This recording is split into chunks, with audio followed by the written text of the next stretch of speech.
Hello and welcome to the Weekly Stuff Podcast with Jonathan Lack. And Sean Chapman. We are here to talk about stuff. This week on the show, we're talking about stuff. Did I do that right, Sean? Is that actually our intro? Or it's been so long? Yes, I believe this is the Stuff Podcast. This is the Stuff Podcast. We have podcasted a little bit in the last month or so, but it's been stuff you guys haven't heard yet. Otherwise, the Weekly Stuff Podcast has been gone for about 4 or 5 weeks here, while Sean and I have been busy with a million different things going on. And today's just going to be kind of a catch-up episode, and also maybe a preview of some things to come. But yeah, it's been busy. Sean, you have been starting work up again because your semester started, right? Yes, I've now just finished the third week, or I guess 2.5 weeks of having students, and it's been about 4.5, almost 5 weeks since I was back in the building doing work stuff. Yeah.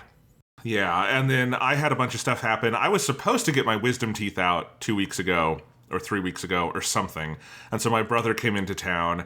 2 days before the surgery, my dentist's office called, and my dentist had a death in the family and had to leave the state. That makes it sound like he did it. No, he left the state to go be with his family. Yes. And so that surgery didn't happen, but my brother was already here, so we just hung out. I just kind of took a vacation for a week, and I was going to be starting work the week after that. So my semester has started too. I'm TAing for Intro to Film here, so I had students back. We are having full-size lectures for the first time since the pandemic. So we have a full 120 student lecture for Intro to Film, which is 2 TAs, each taking 60 students, plus the professor. Lot of moving parts on that, so that's been fun. And then I've been working on dissertation stuff and all sorts of things. And then you and I have been working behind the scenes on Japanimation Station. So brief word on that, just housekeeping. Japanimation Station Season 3, The Classic Adventures of Lupin III, did wrap up last week with our final episode, which was, I think, a very fun one where we talked about the crazy live-action Lupin movie. If you've never heard of it, you should listen to our episode because it's weird. The movie is called Strange Psychokinetic Strategy. Just to give you an idea, the movie has the word strange in its title. It is strange. And then we talked about all sorts of other stuff, including my exhaustive 40-slide PowerPoint on Lupin music that I did. All of that stuff you can listen to now. Sadly, I had such a busy summer and August that I didn't get to, I feel publicize this season as much as I wanted to. But I am very proud of it, and it is all out there now, all 8 episodes, so people should get on that. Yes, and if you wanted a completely exhaustive breakdown of every single album for Lupin the Third, and ones that aren't even Lupin albums, but are tangentially connected to Lupin, Jonathan made a whole PowerPoint presentation about it, so... That's one of the most wild things I think we've done on that podcast, because I knew that you wanted to do a music conversation. I didn't know it was going to go that deep. Yeah, we've been recording season 4, and I've been in awe of your level of research, Sean. And then I remember, he hasn't done a PowerPoint yet. He hasn't done a 40-slide PowerPoint yet. So, you're still not quite at my level. Yes, you definitely provoked me to go deeper for our season 4 of Japanimation Station, which has also formally been announced. It is premiering October 17th, so in just about 2 months here, and it is Japanimation Station's Kyoto Vacation. It's got a brand new name because we're talking all about Kyoto Animation, creators of such fine shows as Clannad and Suzumiya Haruhi and Violet Evergarden and Sound Euphonium, and we're reviewing all of those and more. And it's even got a brand new theme song that my brother Thomas wrote for us called Recapture that I did a video for. It is out now on the YouTube channel as a little bit of promotion. But yeah, we in no way planned to have a new theme song. But this season was so big, and Thomas is also a big KyoAni fan, and he just did this. I didn't ask him, You didn't ask him. It's kind of amazing. Yeah, it's awesome. The new theme song is awesome. The video you edited is very cool. And it is it's going to be such a fucking crazy huge season. You're still we've recorded a lot of episodes for it, but we're still very, very early in the scope of the full season. Yeah, and this one is going to be a lot longer. It's planned right now to be 22 episodes. It's going to be airing in sort of 6 chunks because it's kind of 6 mini seasons on different topics. So part 1, for instance, is 5 episodes on all of the shows that KyoAni did based on the key visual novels, key visual arts, their visual novels like Air, Clannad, and Canon. And then like part 2 is going to be Suzumiya Haruhi and stuff like that. So it's going to be airing in chunks, probably through at least the spring. It's going to be a long season, but it's going to be really, really good. Yes, and it has been very fun having those conversations, and I'm very excited to continue to get through that season. Absolutely. So that's the housekeeping. In terms of stuff, this episode is just going to be the stuff. We're just going to shoot the shit and tell each other what we've been doing. This is our How I Spent My Summer Vacation episode, or the very, very end of my summer vacation episode, as it were. But in any case, how the summer ended, I think, is what we're going to do this week. I did have one piece of news I wanted to talk about before we get into all of the stuff, which is just a very sad piece of news that came out yesterday, which is that Arleen Sorkin, who was the original voice of Harley Quinn on Batman the Animated Series, when we say original, like originated the character, one of the very few people who can claim to have done this, because there aren't a lot of original comic book characters in comic book adaptations. She is the most famous one. She passed away at the age of 67. Very sad. And yet another member of that incredible ensemble who is gone too soon, like Kevin Conroy last year. And I don't even... It's such an enormous performance and pop culture footprint. I don't even know where to begin. Yeah, as you say, it's there's almost no... I mean, there's no other example as big, and there are very few other examples at all of this kind of thing, of a character outside of the comic books being created that, like, takes on a complete life of their own, right? So it's like not just Harley Quinn in the animated series. She got then transplanted back into the comic books, and then is just kind of a ubiquitous piece of not just Batman stuff, but just in general for like DC Comics, and like the DC Animation brand and the DC Films brand. And it is, so much of that has to do with her, because not only is she the voice of the character, but like she was the inspiration of the character. She played a clown on a like 90s episode of Saturday Night Live, and that was the inspiration that the character came from in the first place for Paul Dini, the writer that wrote the character.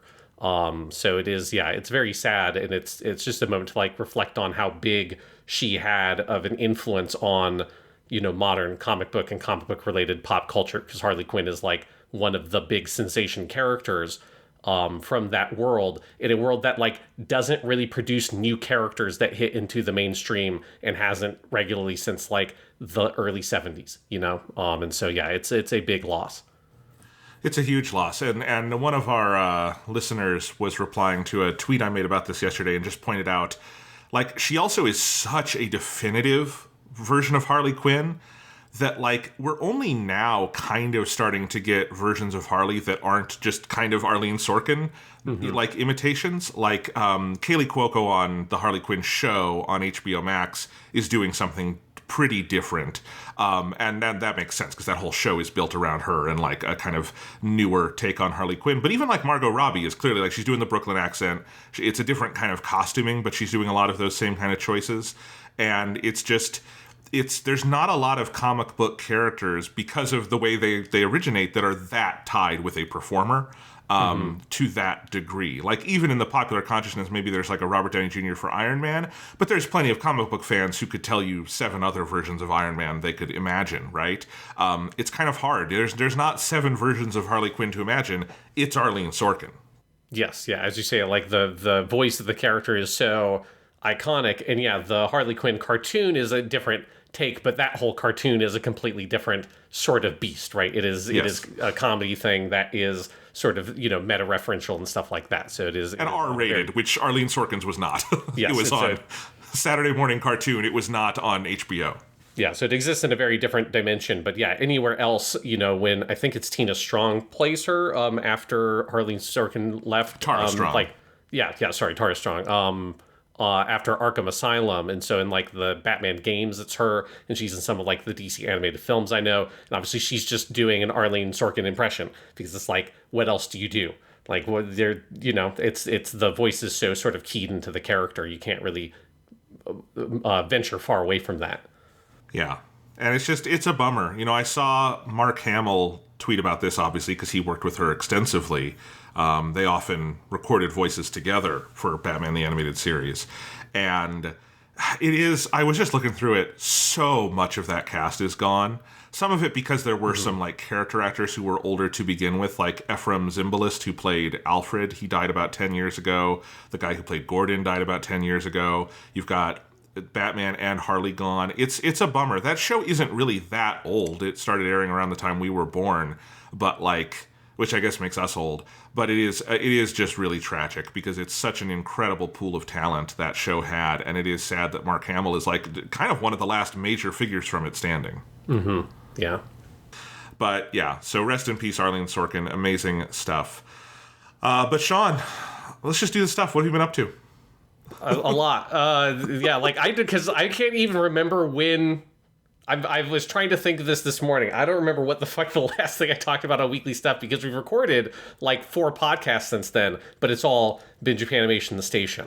Our last episode of this show was Shin Ultraman. And you hadn't finished Final Fantasy XVI yet. I remember. Okay. That. Okay. So I finished Final Fantasy XVI. That was like a month ago. Yeah. I love that game. That game is great. Yeah, I think it finishes really strong. Like, I know that people have some issues with the story, but I don't really share those same criticisms. I can't get into the criticisms without spoiling stuff on that game. But there's some stuff that it does where I feel like some people kind of misread elements of that game. I think some people think that game is trying to sort of comment on some thematic things that it's not really about, because I think the game is fundamentally an extended metaphor. And I think some people kind of have missed the forest for the trees and some of the online criticism I've seen. But I think if you look at that game, very much, I've talked about it before, as a sort of companion piece to Tales of Arise, which is another game that is effectively allegorical and is using its fantasy elements to tell a like broadly sort of like class-based story about trying to like overthrow the reigns of oppression, and using huge fantasy metaphor to express those ideas. In the case of Tales of Arise, it is about literally like fighting the planet. In Final Fantasy XVI, you fight God. I think that should surprise nobody about a JRPG, is that you do in fact fight God at the end of that game. But I think the way in which it expresses its ideas through big metaphor, the way it uses like the notion of magic and how that operates in the world, obviously as like a sort of fantasy for labor and energy, but like, you know, if you take it in a Marxist way, it's fundamentally a metaphor for labor and the lower class, in that the way that they sort of position the godlike figure and the sort of hypocritical nature of the godlike villain in that game. I really liked the ending a lot. And I thought it hit the right chord. There's some places in the game where like there are some characters, like I wish Jill was a little bit more fully integrated in some elements in the sort of last act of that game, because it feels like that character who's really cool gets sidelined a bit too much. But other than some stuff like that, I really, really liked Final Fantasy XVI a hell of a lot. I still have not finished it. It's been another month. I've just had so many other things going on. I was out of town for a little bit. I had my brother over for a week, and I just kind of fell off of it. I've been slowly picking away at it. I will say, I think after the Titan fight, which to me has been the peak of the game, I think the pacing of that game goes really haywire, and I think it's extremely tight up to that point, and then I think it is much more scattershot, where I think there's parts that are phenomenal, like the next Akon fight, and then I think there's long stretches that are extremely tedious. And I think it's my main, maybe if I had like just been on the like grind path with it and never kind of put it away for a few days here and there, I wouldn't feel this. I don't know, but it has been a little tough for me to fully commit back into it, just because I do think it has the like length of a JRPG, or at least a shorter JRPG. I've played 40 hours of it, and I'm still not done. So it's in that 40 to 60 hour range. It does not, to me, have the same depth of mechanics as like a game of that length. I think the combat is very good, but I think it feels like something that should be in like a game the length of like a God of War or God of War Ragnarok, not a Final Fantasy game. And like, so I like all of that. It just, there are points where it feels a little elongated to me, and that's where I'm having a little trouble like finishing it. But I am generally still liking it. It is gorgeous. It has great, writing and acting, and the music is obviously tremendous and all of that stuff. And I still enjoy the combat when I get to interact with it. I do think it also sometimes outside of boss fights, I don't know if it gives you enough to do with the combat at various points, and that's also where I feel it's mechanically thin. But, when I eventually finish it, hopefully we'll get to have a longer podcast discussion about all of this.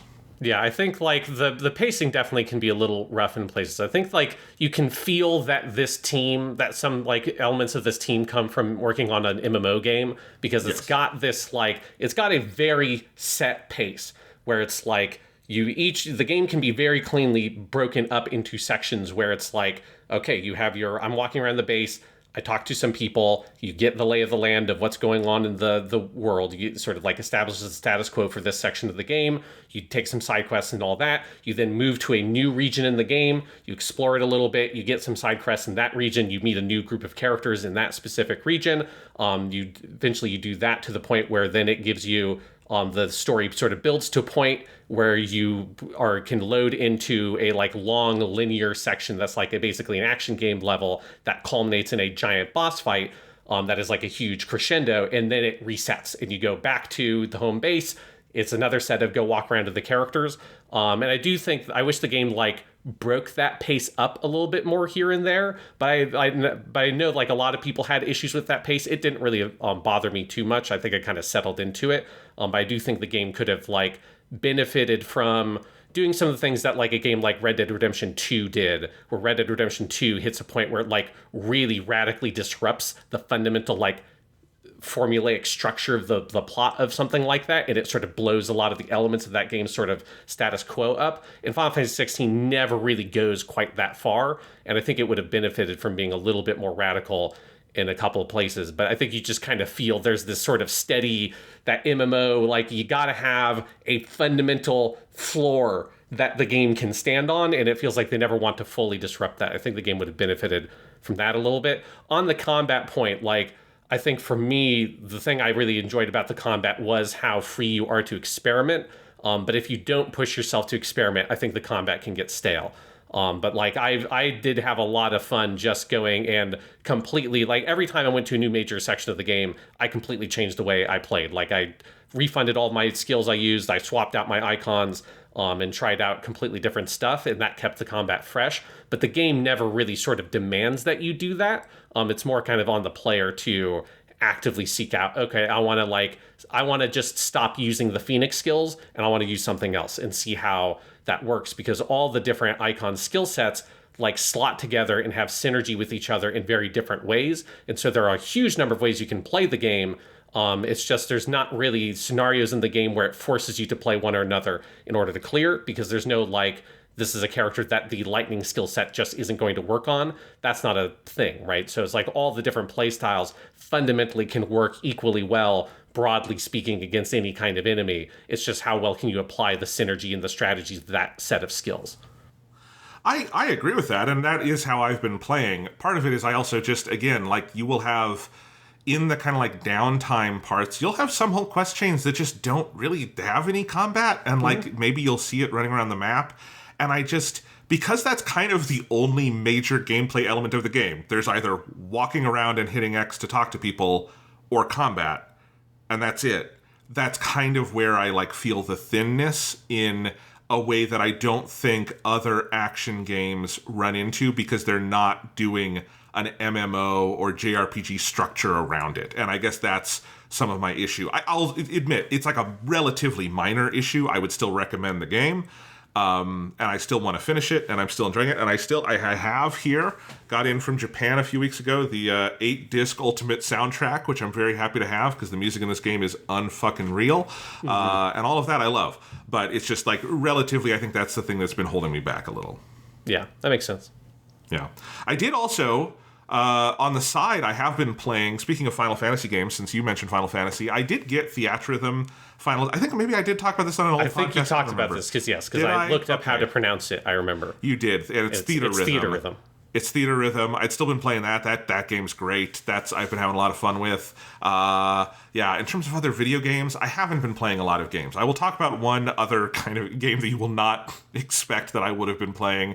One you might have expected is that while my brother was here, Vampire Survivors came out on Switch, and we both got that, and it was a huge mistake, because that game is just, now I'm just going through and 100%ing that game again, and it is just, I feel I feel dirty and awful every time I put my Switch down. Just like, this must be how someone who smokes and wants to stop smoking feels every time they finish a pack. Is my feeling. With the difference that Vampire Survivors won't give me lung cancer, but it is killing my soul a little bit. Yeah, that's they just released the new update for Hollow Cure, which is the Hololive themed Vampire Survivors type game, and I haven't jumped into it yet for the exact reason you're describing, because it's like I've got work stuff going on. I have other things I feel like are more productive for me to be doing, even like personal entertainment stuff that feels more productive than putting another like dozen hours into a Vampire Survivors like. But goddamn, those games are incredibly addicting. Incredibly addicting. Let's see. What else should I talk about? Sean, can I tell the people about my adventures with a venerable old anime franchise? Okay, sure. You don't know what this is. No. I have become, in the last couple of weeks, a surprisingly big fan of Sword Art Online. Okay, yes. I know this a little bit, but we didn't have time. You talked about this briefly on an episode of Japanimation Station we recorded, but that was not the topic of that episode, and I did not know, and I was fascinated and wanted to talk about it, but there was no space to do it on that podcast, so I'm glad that you're bringing this up.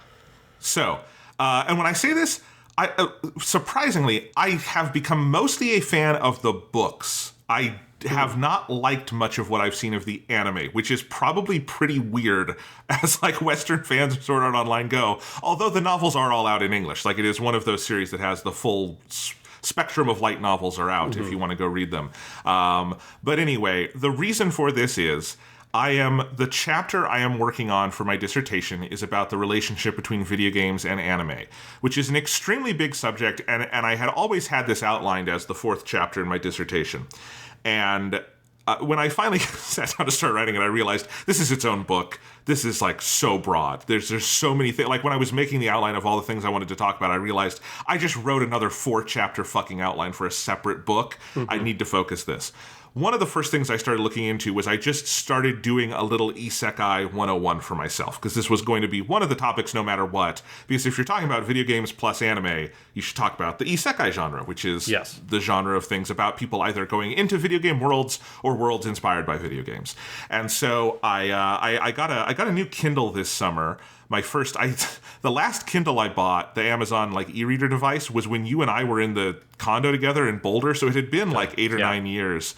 It did not work anymore, and so I finally bit the bullet. The nice thing was it had been so long since I bought a Kindle that the lowest priced one, like the cheapest one you could get on Amazon, is nicer than the one I had back then. It's that kind of nice like tech spread thing where they brought all those features down, and it was like, this is great. It only cost me $80, and I have been using that to read a lot of different things, but I loaded it up with the light novel versions, because this was, I thought, a good place to start, of, let's see, Sword Art Online, Konosuba, ReZero, and Bofuri.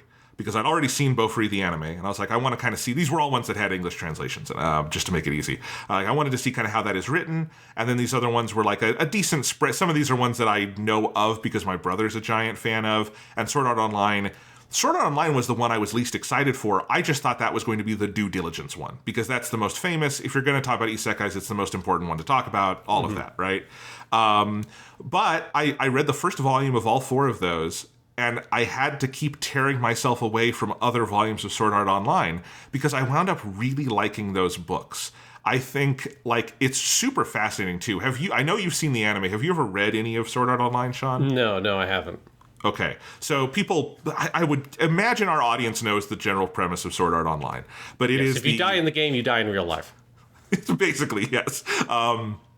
It's not a game. It's a game, but it's not something you play. That's the tagline. It's at the front of every one of the books. Anyway, but the first arc of Sword Art Online is the one where they're actually playing the game called Sword Art Online, where the main character, Kirito, is he's playing a new VR MMORPG. The term VR also is like completely inadequate to actually explain what is the actual system of Sword Art Online. I have realized that when I said VR in my dissertation, and then realized I need to make some kind of note about this, because it's not actually VR. It's some kind of, it is VR, but not in the headset idea. It's like literally like intercepting their nerve endings and all of this stuff. It is called the nerve gear, and it is Yes. as you say, it intercepts the nerve signals of your brain and tricks your brain into thinking you are actually in that place and receiving so it is like a truly virtual reality. It is not just you're looking at like a 3D image with goggles, which is all that VR is for us. Yes, and in fact, I actually really like how the nerve gear is illustrated in the anime and then also the illustrations in the book. It's accurate to that, is that it doesn't have an eyepiece. It's a helmet, but like the one thing it doesn't need is something over. It has like a visor that comes down to like block vision, but it does not have anything you're looking through because it just intercepts your optic nerves, which is an interesting inversion of VR stuff in our world. Mm-hmm. But then that first arc, they're playing the game Sword Art Online. It's about this big castle called Aincrad, which is why the first arc is called Aincrad. And on the day one, the logout button is removed. The villain the creator of the game, who becomes the villain, Akihiko Kayaba, tells them all, you've got to beat all 100 floors and then I will free you from this game. And then they proceed to do that. And what's so fascinating is that if you've only watched the anime, the Aincrad arc is the first 14 episodes of the anime, and it's told very linearly. That anime adaptation is a really interesting Frankenstein monster of a bunch of different stories in the books, because the first ever Sword Art Online story was written way back in 2001 for a novel contest. I feel like this is the origin story of every novelist we talk about from Japan, Sean. Yes. Because this is also like the Kinoko Nasu thing and everyone else. And he wrote this book, and it was not supposed to be a long-term project because it was supposed to be a one-off. So the Aincrad arc is, like, if you want to know what's in the actual book, it's basically just the initial premise, then it jumps ahead to floor 75 to the moment when, in the original telling, Kirito and the female protagonist Asuna meet for the first time. They fall in love, it's the romance story, and then it is them beating the game together. That's basically what happens in that first book. And then when he turned it, the author, Reki Kawahara, turned it into a web novel, he extended that with multiple short stories that kind of go back and insert into the text at various points. And the anime cobbled all that together into chronological order and asked him to write some new stories, one of which became the basis of a second light novel series called Sword Art Online Progressive, which is where he goes back and does Aincrad like one floor at a time, extremely in depth as a separate kind of side story. So like that first book is kind of rough in a lot of ways. Like it absolutely barrels through the story. It ends extremely abruptly on the 75th floor, all this stuff, but it's really well written in a lot of places, and it has an absolutely incredible sense of world building. And this like really drew my attention because it's an extremely prescient story. Like it knows its stuff when it comes to video games, and it's constantly predicting, especially when you consider the story was originally written in 2001, a bunch of major trends in 3D video games. And that continues into the second arc, the whole fairy dance arc, which is kind of a direct follow-up to what happens in Aincrad when they wake up. And like all of that is really fascinating. I've then gone over and been reading some of the progressive volumes because I'm specifically going to write about the Aincrad arc in this chapter. Sword Art Online goes on and has a bajillion stories that get longer and longer. I think Alicization is like 10 volumes, which is why that had to be 50-some episodes. I think that is that 2 4-core? No, I think that's 50. I think you're right. I think it's two 2-core seasons. 2-core, yeah. But it was big. It's like 4 times the length of Aincrad. Yeah, and that is up to what the anime has adapted in terms of the the story. They've made like the Asuna movie that I haven't watched yet. But they've made some other stuff, but that's like the furthest they've gone in the timeline for the anime. Yeah. So anyway, I've been I like Reki Kawahara's style. Like I really resonate with his voice. There is something, and I know you share this too, Sean, on some things. I like fiddly little details in fiction. Mm-hmm.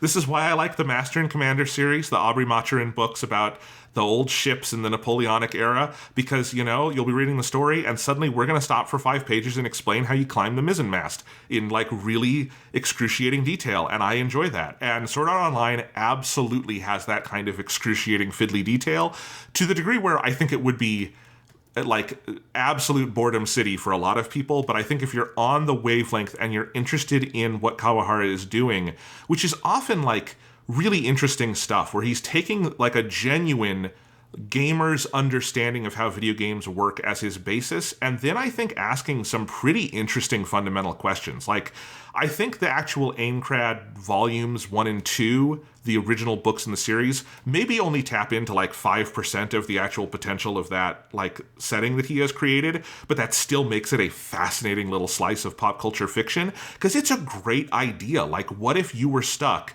in a fucking MMO for 2 years and that just became your life? Like, the thing he arrives at over the course of that and then the subsequent arc is you can see him like grappling with how, like, the first couple volumes clearly, and he's even written this in some of the afterwards, he felt like he had to add the game of death thing because no one would want to see a story about a video game with no life or death stakes, which the later, like, totality of the isekai genre has proved false, right? There's plenty of stories about playing video games where it's not you die in the game, you die in real life. And even later Sword Art Online arcs don't do that. Not all of them. Some of them do, some of them don't.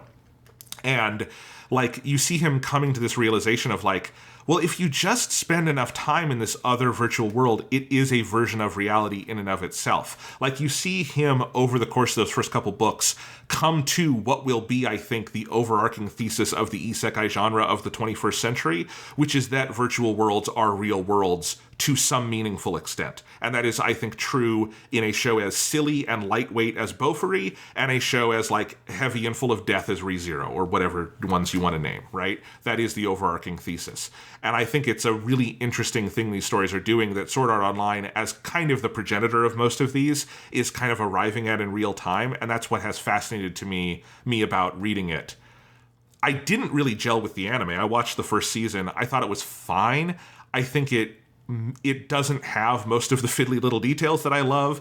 It is chronologically ordered, which is more coherent but less interesting as a piece of storytelling. It doesn't get to do some of the jumps in POV that you get in the stories because of that. And I think there's some things like, I think the actors who play Kirito and Asuna are pretty young and inexperienced at the beginning of that show. I think I've jumped ahead to like the progressive movies and they're much better there. I just don't think there's as much weight in what they're doing early on.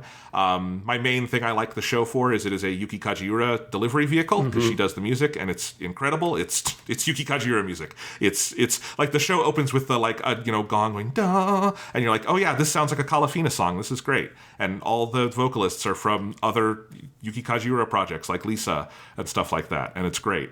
But I have not watched the anime beyond that point. I've been doing other stuff, including because I felt for my dissertation I wanted to also see how does Sword Art Online become a video game in those adaptations. I've been playing I don't even know what year, it's at least 10 years old, the game Hollow Fragment, which was a Vita game that got a PS4 re-release, and is basically the first big Sword Art Online game, and that's been absolutely fascinating too. That's going to have some stuff in my dissertation. But overall, like, what has happened is that my dissertation chapter is basically going to be about Sword Art Online with these other ideas and series and stuff kind of worked in throughout, but that's become the through line because there's a lot of interesting stuff I've found there.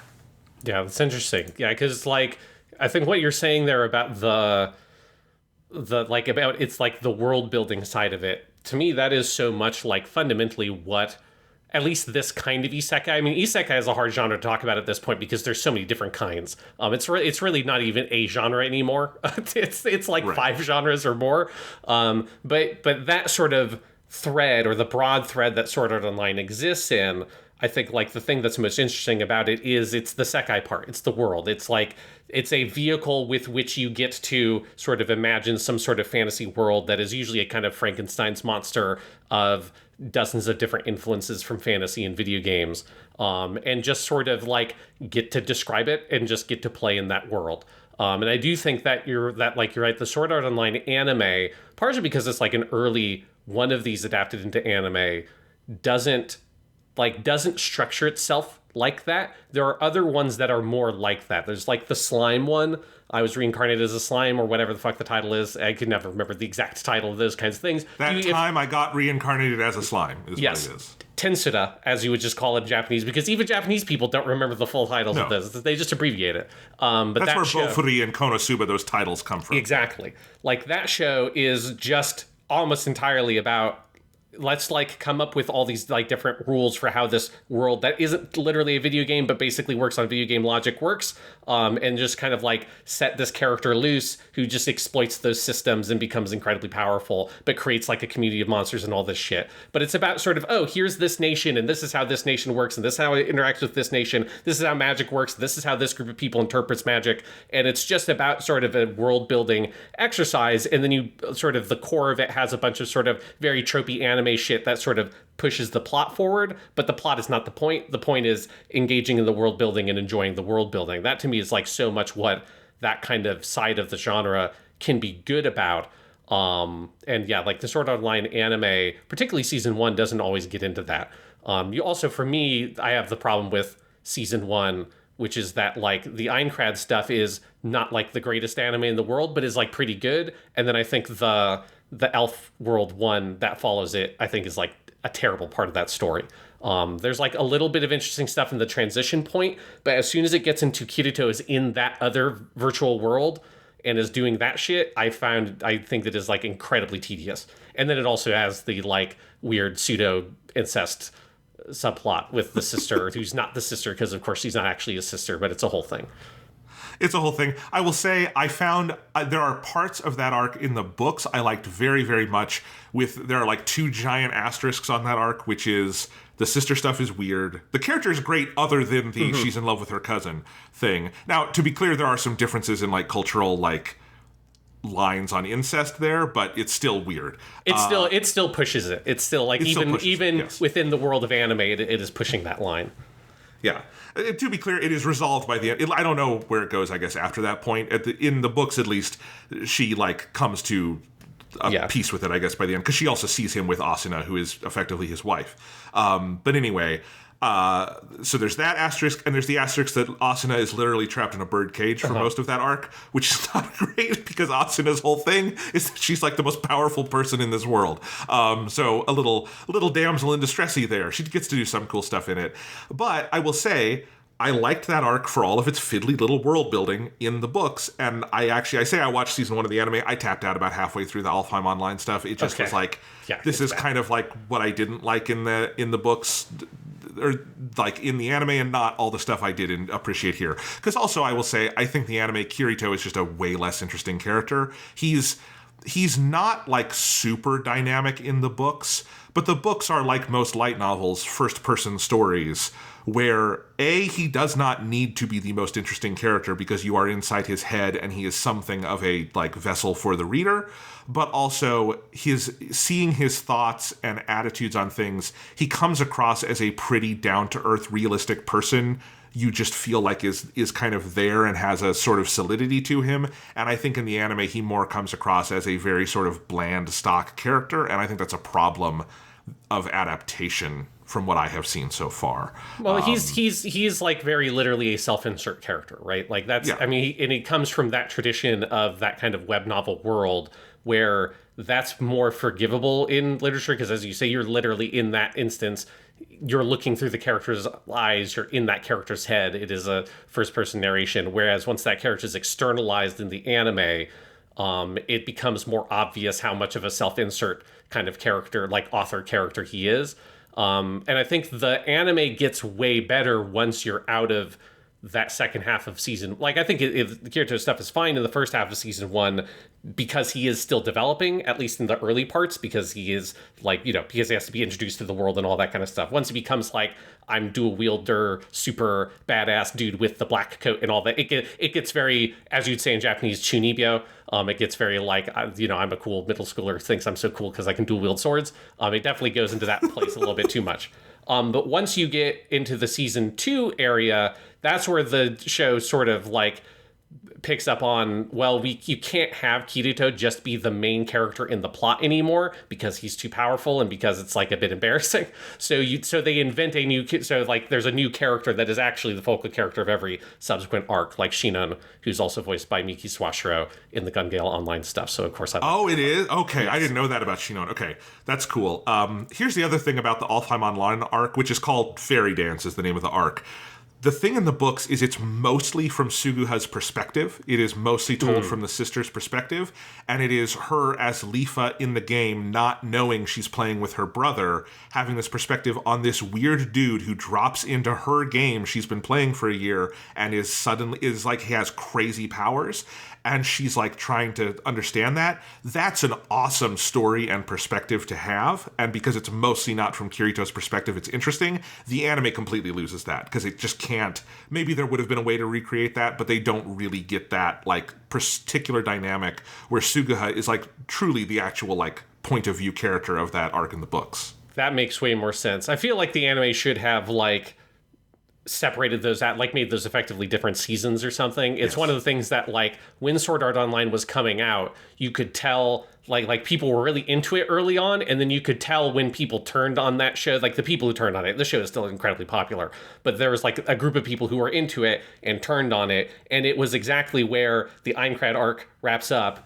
But the season's not over. And so it's like it sort of awkwardly transitions into the next story. And there's a really good transition episode where it's like, oh, what is Kirito's life like once he is not in the game, right? And he has to adjust into real life. And I remember thinking at the time, that would just be a way better show if it just like continued like this. If it was like the original Macross show where they didn't plan to have an extra 12 episodes, but the show is so popular that it's just like, hey, make some more. They're like, shit, okay, I mean, we wrapped up the story, but okay, we'll do 12 more episodes of all the characters on this earth that's been like ruined to shit. And that's like the most interesting part of that show. It would have been really cool to see an entire arc just about Kirito adjusting, having to like deal with his muscles that have been fucking atrophied and all that shit that happens, which the show does touch on. It just doesn't spend enough time on it, and it would have been cooler for the show. I can see how in the books, if you adjust the perspective, that makes that whole arc make way more sense to me than the way that the show handles it.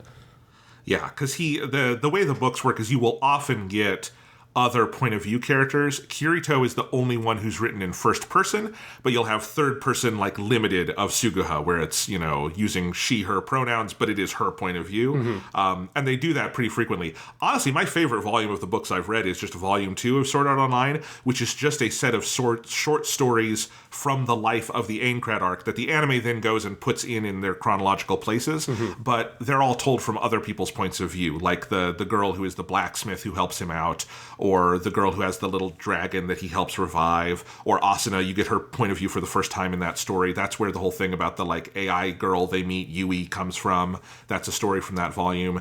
And then I think Kirito, that's weird to think that wasn't even in the original. That's not in the original full story because like that's such an important character in the scope of that series. This is a whole thing I have a couple paragraphs on in my dissertation, is about the weirdness of the Aincrad arc in its original publication, and part of that is because he and the anime, the author and the anime, are still literally expanding on it with the progressive arc in the books, and then they've made 2 of the movies of progressive, is that if you count up all of the first meetings Kirito and Asuna has, I think there's like 10 now, they have like every time that story comes back, there is a new first meeting that those characters have had. Like in the original book, it's just floor 75. In the second book, it's a little earlier. In volume 8, he has another short story, and that puts it a little earlier, and that's the one the anime uses in season 1, but then the progressive story just makes it floor 1, but then the progressive movie makes it floor 1, but a little earlier. And it's just so funny to me every time they are just adding in, and there's no like reconcilable continuity really of all the versions of the Aincrad arc, and it's kind of fun to try to hold that all in your head. It's very weird. Yeah, that is weird. But Sword Art Online progressive, I will say, and I think this is generally the fan response, that series is fucking great. That's basically what I think a lot of people wanted the Aincrad arc to be, which is just, all right, buckle up. Book 1 is floor 1. Book 2 is floor 2. Let's do this. It'll never be finished because it's 100 floors and there's no human way he's going to get through it. But it's really fun. And it does not gel with the continuity of the original series because he just puts Asuna and Kirito together from the beginning. And she's rewritten a little bit to be a little more kind of tsundere on him, where she's like, which it tracks a little bit with what she was in the original series, where they were not particularly friendly early on until they fall in love. So it's kind of a new continuity of that, but it is them going floor by floor, and each floor has a different theme. And on the third floor, it starts this elf war quest line that's going to last until the 9th floor, and he's not even at that point in the publication yet. And it's actually very good. I'm reading the book that is the 4th floor right now, which is this big like Venice-style series of waterways, and it's about Kirito and Asuna doing this quest where they build a big ship and then are investigating things. And it's fiddly details, the series, and if you like that kind of thing, it's all out there and it's good. That's wild. Yeah, I didn't realize how deep that the progressive side of that series is, because I knew that was generally like, oh, it's filling in more gaps in the Aincrad stuff, but I didn't realize it was literally each book is a single floor. That is a lofty setup for a series of novels. I really do not understand what his long-term plan is, because in the kind of lore, the turning point doesn't like where the guild that Asuna is a part of in the main series, and the character Heathcliff, who turns out to be Kayaba, and all this stuff, that all happens around the 25th floor, where there's a giant like mass casualty event, and there's a big turning point there. But if he does it one book at a time for each floor, he won't get there until 25 volumes, and the series proper is only 26 right now. So like it's insane. I don't know if that series has like a long-term future, but I enjoy it for what it is so far, and they've made 2 movies based on that. But it's good, and I look forward to eventually going back and reading the main arc and getting into Alicization and all of that, because I know like Alicization is the part I feel like people really love from the anime and the books and all that. Yeah, that's my favorite part of the anime for sure. I mean, the 2 I think best sections of the anime are there's the arc that I forget what it's called. It's like the Mother's Rosario arc. It's the one in the That's anime. What it's called. Yeah, it's all from. That's like one of the rare ones where it is literally just Asuna's point of view for the anime as well. I assume it is in the book. And that one's incredibly good. Partially because it's like you're just not dealing with Kirito's stuff that much. You just get to see Kirito as like this occasionally helpful boyfriend, and that's how all he factors into that story. It's entirely about Asuna in her relationship with this other character. And it's the stuff. Some of the stuff that I like is when it gets more into the sci-fi stuff that Sword Art Online does, because like Sword Art Online is one of the only isekai series that actually sort of like takes its premise as a sci-fi premise. Most isekai series, it's purely a fantasy style premise where it doesn't really care about the like nature of the video game world versus interacting with the physical world and all that kind of stuff. Like Sword Art Online is fundamentally a young adult sci-fi series. Then the Alicization stuff is the best, particularly the first half, because that's when you get Yu-Gi-Oh! And Yu-Gi-Oh! Fucking rules. Yu-Gi-Oh's my boy.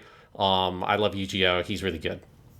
I have not gotten to that stuff, so I don't know what that is. But yes, I want to read more. I want to play more. The game is super weird because it is a PS Vita single-player game imitating an MMO, but not really the kind of game Sword Art Online is. So it has this weird story hook where it starts at the end of the Aincrad story and is just, well, what if Heathcliff just disappeared, but they didn't get out of the game? So it starts on floor 76, and all their weapons are fucked up so they can kind of like play with the mechanics. It's actually, I will say, for the purposes of what I'm writing about, it's theoretically very rich. I would not necessarily recommend it to someone to play for fun, but it is an interesting game. It only cost me $20, so, put that on the research fee pile.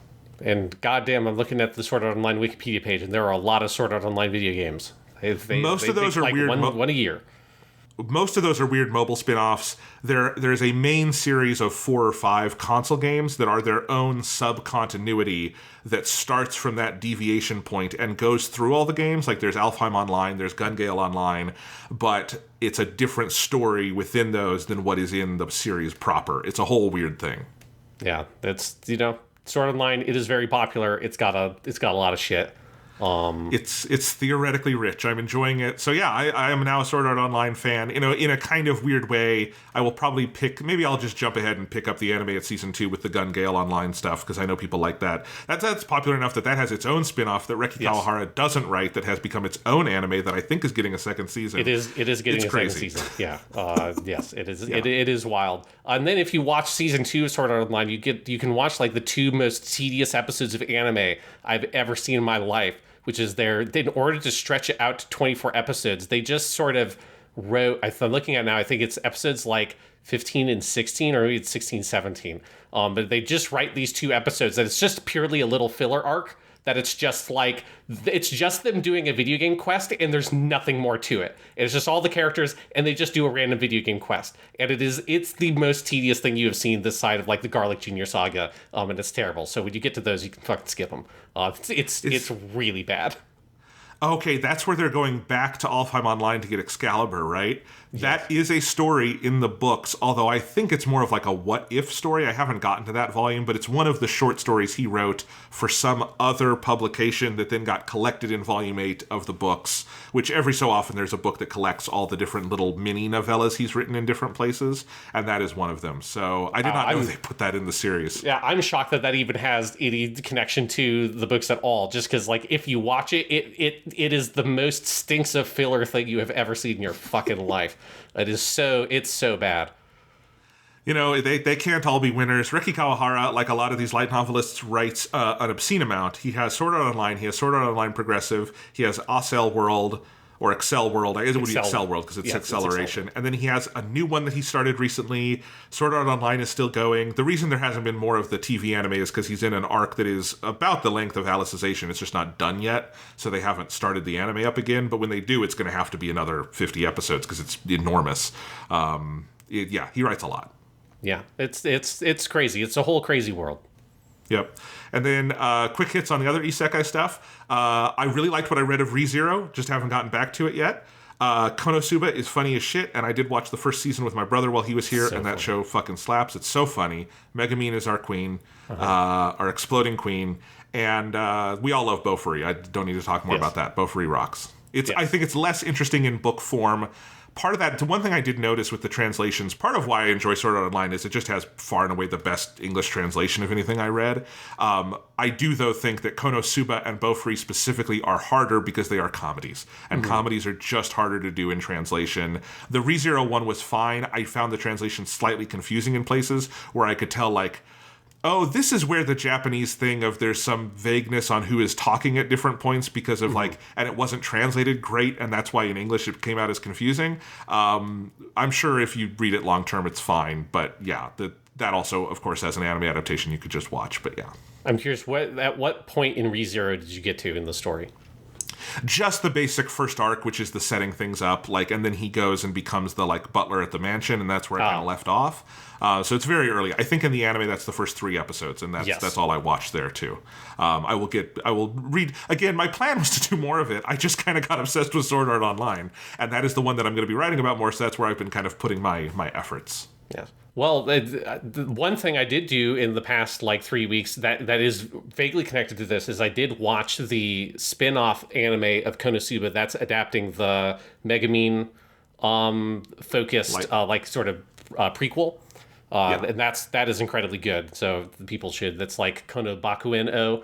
I forget what that it's translated. It's translated as an explosion on this wonderful world. Yes. My brother was big on that. I got him a Megumin poster for his birthday. He loves Megumin. He loves that. That's like his favorite show, or one of his favorite shows. And I have been looking forward to getting to that one too. Because yes, Megumin. I mean, all the characters in Konosuba are amazing, but Megumin is clearly, she's the girl who goes out, explodes once a day, and then has to be carted back in. She is our queen and savior. Yeah, it's very good, that show. So. Yeah, Konosuba gets 2 thumbs up. Yeah. What else have you been up to, Sean? It has been a lot of a game that we've maybe sometimes talked about on this podcast every once in a while.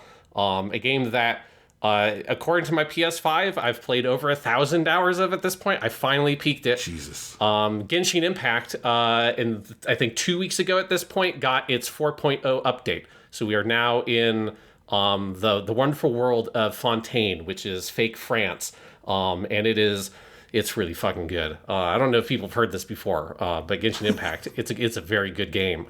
So the 4.0 update, basically what it is they've added in the first section of Fontaine. It's obviously going to be what they've done for each major region, where they're going to add in new sections in each subsequent update, probably up to 0.3 or 0.4, and keep on expanding on the world. But you get this first area, including the Court of Fontaine, which is by far the biggest city area they've added. It's a very big city with a lot of stuff in it, and then a lot of the outlying region around that. There are 2 main story mission quest lines, which are very long. and then a character mission for Lene, who is the new 5-star character they've added.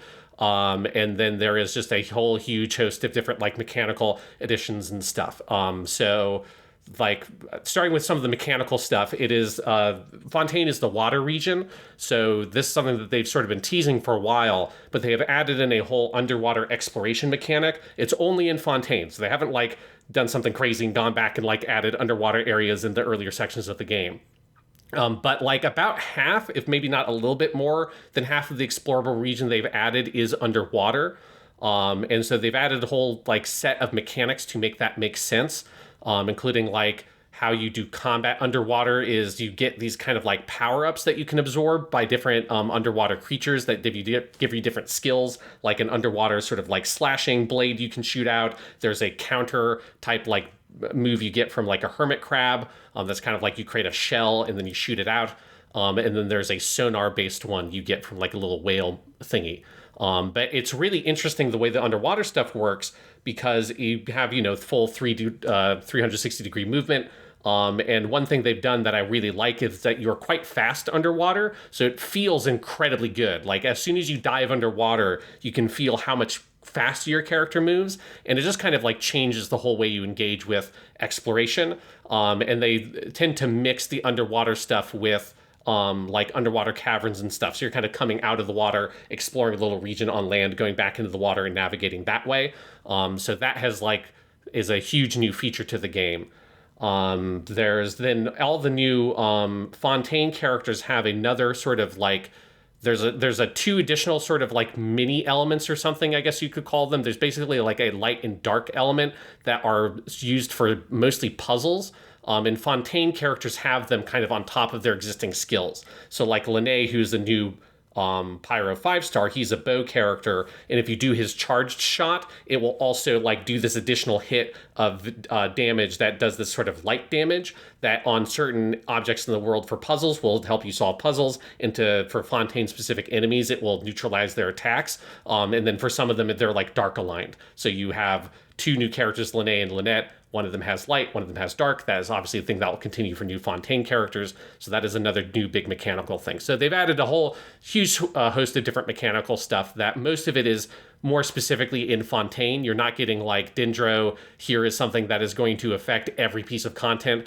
Going back to the earliest stuff in Genshin, it is a little bit more contained, which I kind of like. I don't know if I could handle something that was as huge as the Sumeri update. 3.0 was fucking massive. 4.0 is much more sort of like you can wrap your head around it, and it's like a little bit more like I can just approach this at my own pace while I'm also having to work a job, and I appreciate that. In terms of the story stuff, it's fucking great. So the setting of Fontaine is I was curious at getting into it at first, how they would differentiate it from Mondstadt, because it's conceptually the most similar to an earlier area, right? Mondstadt is effectively medieval Germany, and Fontaine is France. And so I was, going into it, you're wondering, what do you do to differentiate these 2 kind of European influenced places?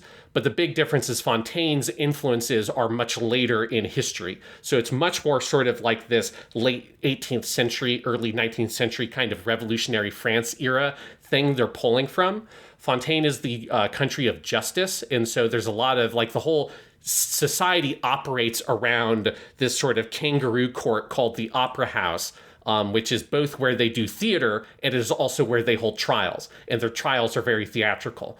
And so people go down to the Opera House and either they will see a show or they will see a trial being performed, right? And so the whole country is kind of pulling from that sort of the kangaroo courts of the Reign of Terror era France without it being quite so like guillotine-y. You're not getting like, the streets are not running red with blood, but it's just sort of playing with some of those ideas and that aesthetic, which is fun. And there's a whole kind of steampunky aspect to it as well, where you have these clockwork mecha that walk around that are some of the new enemy types as well in the world. And so it's much more sort of technologically advanced, and you get to play around with that. And then in the main storylines, they have a whole sort of like basically Ace Attorney inspired thing that happens where both of the new story missions have like culminate in these big trials, and you do a little investigation and you find evidence, and then you have a trial and you have to put the evidence together, and there's like a whole new kind of like interface and all this really fun stuff they've done for that. It's not like hugely interactive in the sense of like you can't fail the trial. It's very scripted. Like there's no way for you to be able to access the trial without having all the evidence you need to win your point. And if you like are having a hard time putting the evidence together, like you can try it as many times. So you can just get through it by brute force, trial and error. But narratively, it's very satisfying. It's like very fun to sort of investigate this case, sort of wrap your head around what's happening here, and then do your trial, especially because the opposition on the trial for the first one is Farina, who is the god of water, and she is the fucking best. She's this little fucking brat.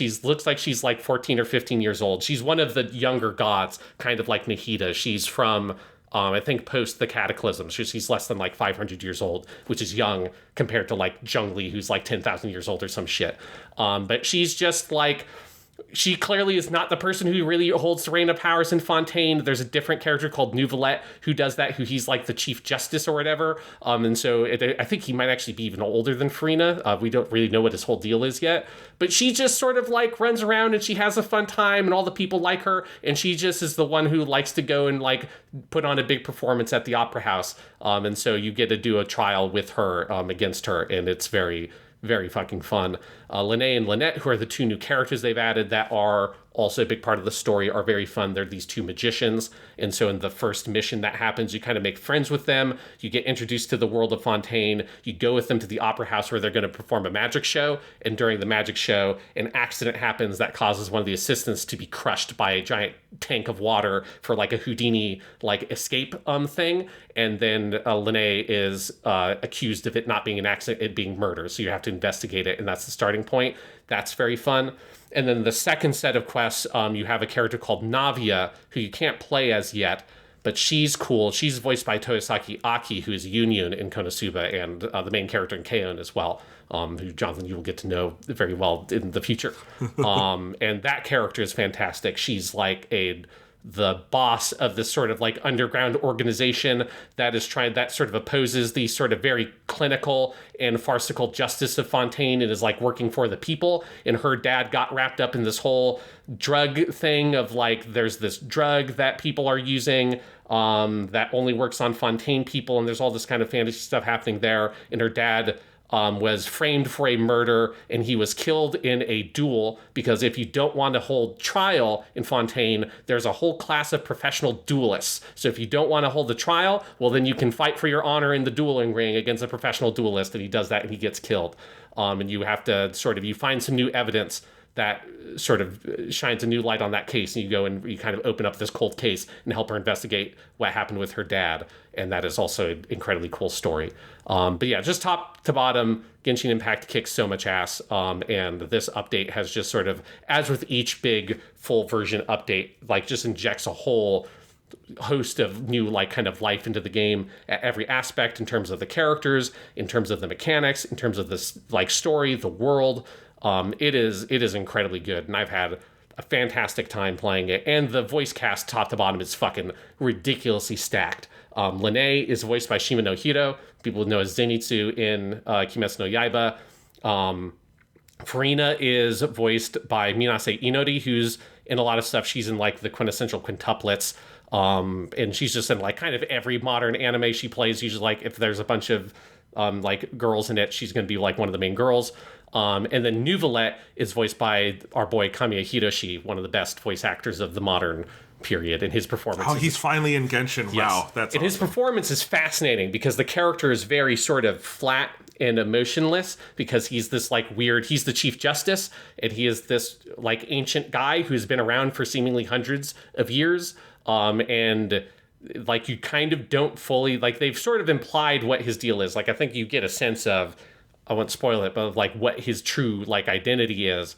But it is like he's a character that you have takes a long time to kind of get your head around what the fuck is up with this dude. And Kami Hiroshi's performance is so well calibrated to be like, who is this guy? Like, what is this fucking dude's deal? Like, is he human? Is he not human? What is going on with him? But yeah, it's just top to bottom. The voice cast is so stacked and the characters so good. Ishikawa Yui is in it. 2B or Mikasa from Attack on Titan. She plays Clorinde, who is the professional duelist that killed Navia's dad, who she's obviously going to be added as a playable character in the future. It's a lot. It's so much stuff. All the open world quest stuff is so good this time too. There's a whole race of little tiny adorable like underwater people called the Melusine that are like, I don't even know how you describe what they look like. They're just like little, like if like dolphins evolved to look like people, maybe is what they look like. And they're adorable. And they have a little underwater village that you can visit them in. There's a little one of them called Mimir, who is a painter. And you kind of figure out what her whole deal is. And they live inside a giant dead dragon's skeleton that turned into an island. And they're like the children of this dead dragon thingy. And they're very cool. And there's just a lot of cool stuff. It's very good. I so wish I had the time in my life to devote to Genshin right now, because I do love it. I left off somewhere in one of the 7 deserts they added for Sumeru. It got overwhelming to me back then. I have not had like a place in my life to play it. I want to go back. The Fontaine stuff sounds awesome, and I'm sure it is, and that sounds great. Maybe one day, I hope so, but the video games keep coming and they don't stop coming. The Baldur's Gate 3 is next week on PlayStation, and I am looking forward to that. It's a lot. Yes. Well, a couple of quick things with Genshin. One thing they did that I like that doesn't affect me, but if there are people who want to play the game who are like new or relatively new, they have made it so that you can just open up a waypoint that gets you to where the Fontaine content is. So like, I don't think you can do the main story stuff until you do all the main story stuff that leads up to it. But like, if you want to go explore over there, or you want to get the new characters and you want to be able to level them up, like they let you just sort of teleport over there, which I think is like a smart choice because the game is very big now. And if it, like Inazuma, yes, you have to play through all of the Mondstadt and Liyue main story content to be able to get to Inazuma in the first place. So if you got an Inazuma based character, you wouldn't be able to level them up until you played like maybe 20 hours of story content, however long that is, all the Mondstadt and Liyue stuff. And so it's nice that they added that. And there's some other just kind of cool quality of life and extra things. One thing that's like, it's so kind of like pointless, but is incredibly cool. They changed the way the party setup screen looks. So the party setup screen just used to be all the characters like sort of against a sort of generic background, and they just sort of stood there with their arms at their side. They've now made it that there is like a unique background for each of the areas in the game. So there's like a Liyue themed one, a Mondstadt themed one, so on and so forth. Then all the characters have a unique animation and pose they strike when you select them for your party. So like now your party setup screen looks fucking dope because all your characters have a cool little pose, and they do like a thing where like, Raiden Shogun will like summon a giant bolt of lightning and stand there like glowing in thunder and shit like that. So that's very cool. And then another thing that I think is very easy to miss, but I think is a really cool addition. If you're playing on PlayStation or you're playing on PC with a PlayStation controller, they've now added gyro support for any of the aiming stuff. So if you want to be able to, there are a lot of like settings you can use to customize it as well. Like you can limit it to just being vertical or horizontal axis, or you can have it be both. And there are lots of different like sensitivity settings you can change. But I really like that addition just because it's a thing I wish every game on PlayStation just had the option for, because it just allows you for that kind of your like big changes of aiming you're going to want to use the right stick for, but for that minute, I just need to like adjust it a bit to the left. It is, once you get used to it, and if you've played a lot of Gravity Rush, you've gotten used to it there, or like Splatoon obviously is the same kind of thing. It's like so natural to just do that little extra adjustment. And I'm really glad that they added that. But there's nothing in the game that sort of advertises that they added it. So unless you were kind of following the like pre-release like patch notes stuff, it's easy to miss. But if you go into the options, you can turn it on. So I'd recommend people try that out if you haven't yet, because I do think it's very well tuned and it fits the like style of the aiming with the bow characters and stuff like that in Genshin really well. Yeah, I'm very glad to hear that they added that, because it's other than Xbox, which for some reason doesn't have a gyro yet, or batteries in the controller. You should. Oh, they do have batteries. You just have to buy them. Every game should be using fucking gyro for that kind of aiming. It's just as an additional thing. It's very nice. It's kind of coming closer to having like a mouse or something like on a PC, and I am glad that is there. So that's cool. Yeah. So Genshin Impact, it's still really good. You still like it? I'm glad you still like it. That's good. Yeah. I thought you were maybe falling out of love with it. No, Not really. No. That hasn't happened. I mean, it's all the stuff they've been adding has been really good up to this point too. It's just at a certain point, there's only so much I can talk about it on the podcast before it becomes too much. Yes, indeed. Let's see. Here's another thing I wanted to talk about, Sean. I had, so like I said, my brother was in town for a week, and we were just basically hanging out. But we did watch a bunch of movies. I had a stack of like 4K Blu-rays that I hadn't watched yet, and there was some stuff in theaters. So I just thought it would be fun to go through. Here are all the movies that Thomas and I watched over the last week while he was here. Because it's a very eclectic list, and it will also give me a chance to review some 4K Blu-rays here on the show. First off, I showed him the Super Mario Brothers movie. I picked that up on 4K Blu-ray. The new one, not the Bob Hoskins movie. That does not have a 4K Blu-ray.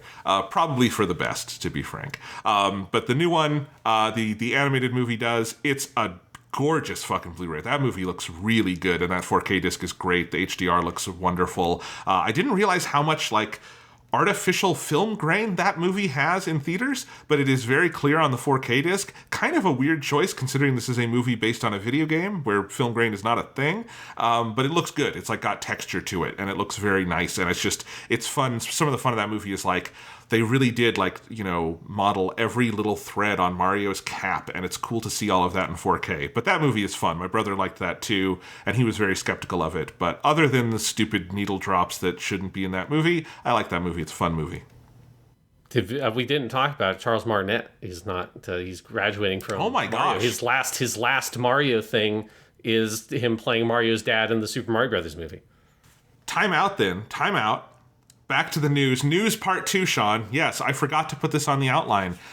We don't have all the details yet. From what it sounded like, based on what he said and what Nintendo said, is more like a he's retiring thing, not a Nintendo is firing him thing, which makes sense. He has been doing it for 30 years, and he is almost 70 years old. If he wants to take a step back, he's earned it. But that's going to be wild. We've never heard another Mario voice, and I'm very curious. They've also indicated that there will be multiple actors playing Mario and Luigi in the new game, not just because Charles Martinet has done all of them. He's done Mario, yes, Luigi, Wario, and Waluigi. So now they're going to be getting different people. I'm really curious. I'm wondering if it's going to be, sort of career voice actors doing a Martinet impression. I'm wondering if they're going to be doing more of a new take on it. I wonder how late this decision was, because this is for games that have been announced for a while, Super Mario Wonder and the new WarioWare. And I'm very curious how that's going to come out. It's a end of an era. Jesus. Yeah, it's crazy. I mean, I'm very curious because I assume that what the voice in the Super Mario Wonder trailer they've shown, I assume that is whoever is playing that in that game and not Charles Martinet. Yeah. So, and because I remember at the time when that trailer came out, there were some people who were like, is that Charles Martinet? And I heard him it sounds like him. I don't know. I was like, is it him? Is it a recording they already made of him 10 years ago? Who knows? But I assume if people were detecting something that sounded different, that presumably means that was whoever the new person is. But yeah, it is. It's just weird. Because he's been the voice of Mario since 64. Was that the first time Mario had his proper voice? I think even earlier. I think Mario World has little samples, and I think that's him. But I would have to look that up. They said Mario 64 in their statement, but I think it goes back even longer. I will look this up, though. Yeah. But yeah, you had the Japanese animated Mario movie that had a talking Mario. That's before the It's a Me Mario era. So it's you had some pre-Martinet Marios. Yeah. Yeah. So he's first credited on Mario Teaches Typing in 1994.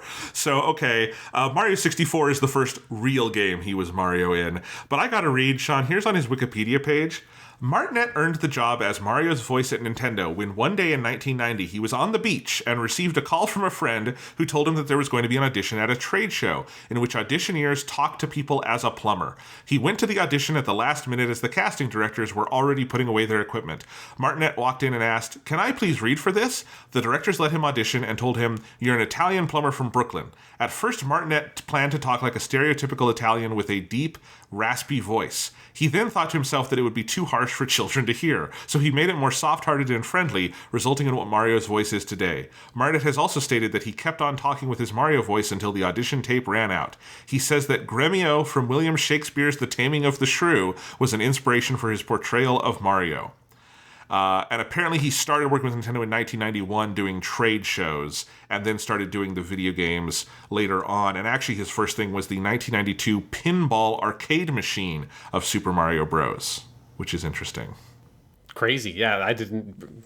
Apparently it's an even deeper history of Martinet in Mario than I thought. The idea of... Because if you know what Charles Martinet looks like, the idea that he's just chilling on the beach when he gets to call to come be Mario is so perfect. That's just, I kind of love it. And honestly, like, so he plays a couple characters in the new Mario movie. He plays the old, like, jump man, who is, like, another plumber in the city, and he plays Mario's dad. That's a nice kind of send-off. I mean, it would be even nicer if he just got to play the character. But, they couldn't resist the dramatic, sexual chemistry of Chris Pratt. But no, I will miss Charles Martinet. He is great. I think it will be very hard for them to escape the gravity of that voice because he defined it for literal decades.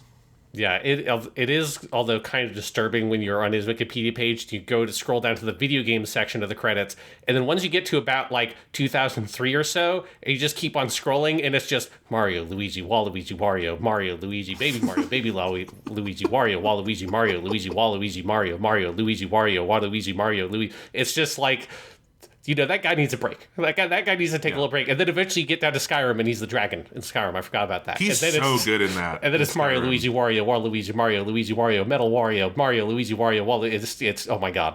It's a lot. Yeah. He has played those characters in a lot of games at this point. He's wonderful. They're making him like a Nintendo emeritus ambassador. This is the kind of thing Disney does with some of their old voice actors, which I think is a nice show of respect. I do think it makes sense for Mario Bros. Wonder to be the changeover, because this is the first dramatic redesign of the Mario characters in 3D we've had in a very long time. And it's not like they look completely different, but they do. It is a very clear new set of character designs, and their models have been pretty consistent since New Super Mario Bros. Even like Odyssey and stuff has been basically variations on that. So yeah, it makes me even more interested in what the heck that game's going to be, because it seems like an interesting inflection point for this series. Yeah. And it's nice that, it seems like he's just sort of like going out with the role on his own terms, As you say, there's nothing that indicates there's anything weird about this. This very much sounds like it was his choice to walk away from the role, which makes sense after playing Mario, Waluigi, Wario, Luigi, Baby Mario, Baby Luigi, and so on and so forth for like 30 years or something. It's a lot. God bless him. He rocks. We love Mario here. Okay, so time out. Now we are back to Jonathan's movie week. We were talking about the Super Mario Bros. Movie. Okay, put the good 4K disc. If you like that movie, I just want to say again, that 4K disc is awesome. Then we watched a movie that is much better than the Mario movie, but has a much worse 4K disc, and that is Michael Mann's Heat. This was a weird back-to-back. I mean, we didn't literally watch them as a double feature, but one night was Mario, the next night was Heat. It was because Thomas was on his phone going through YouTube videos, and he was watching that old SNL sketch that is... You're a Rat Bastard, Charlie Brown, where it's like a play in a New York theater, and it's Bill Hader playing Al Pacino playing an adult Charlie Brown. And I was watching that with my brother, and I'm like, everything he's doing in this is just from Heat. And Thomas is like, what's Heat? And I'm like, oh, you're not a Michael Mann person yet. I'm going to turn you into a Michael Mann person. So that night, I had just gotten for $3 from Best Buy the 4K Blu-ray of Heat. Heat is a phenomenal movie. We love Heat here at the podcast. If you don't like Heat, I think you're weird and bad. Heat is a phenomenal movie, and Al Pacino is so freaking good in it and also crazy, which is great. And so is Robert De Niro, not as crazy, but also just as great. Sadly, I do have to say, if you've been seeing the Heat 4K disc on sale a lot, like I was, and I finally picked it up when it got down to, again, $3, and you're wondering, why is that disc on sale so much? It's because it sucks. It's just one of the worst it might be the worst 4K disc I own. It has... Like, texturally, it looks good. It is the same scan from an older Blu-ray, just now in native 4K. And so, like, in terms of raw detail, it looks very nice. The HDR grade, though, is completely fucked. It's so aggressively dark that the movie is genuinely hard to see. And my TV is good at this kind of stuff. So this is not a my TV issue. And also the color grade has like completely changed the palette of the movie. The 2017 Blu-ray also overhauled the palette a little bit, made it a little more cool. But this is completely different even from that. It's like there are scenes that are in the daytime in Heat that on this 4K Blu-ray look like they are at night. The entire last hour of the movie looks like it is happening on an extremely overcast day, and after it finished, we popped in the older Blu-ray, and it's like, oh no, the sky is just blue here.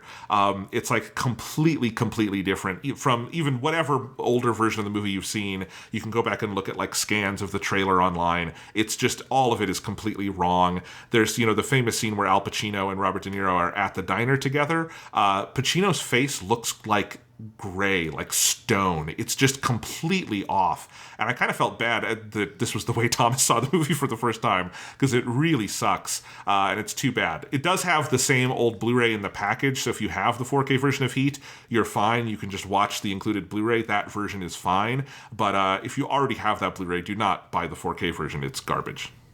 That's unfortunate. Yeah. Heat deserves better. Heat deserves way better. Sadly, it is now owned by Disney. It will not be getting better.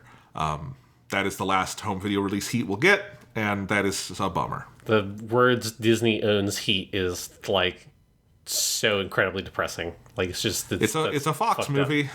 It's fucked up, man. It's fucked up.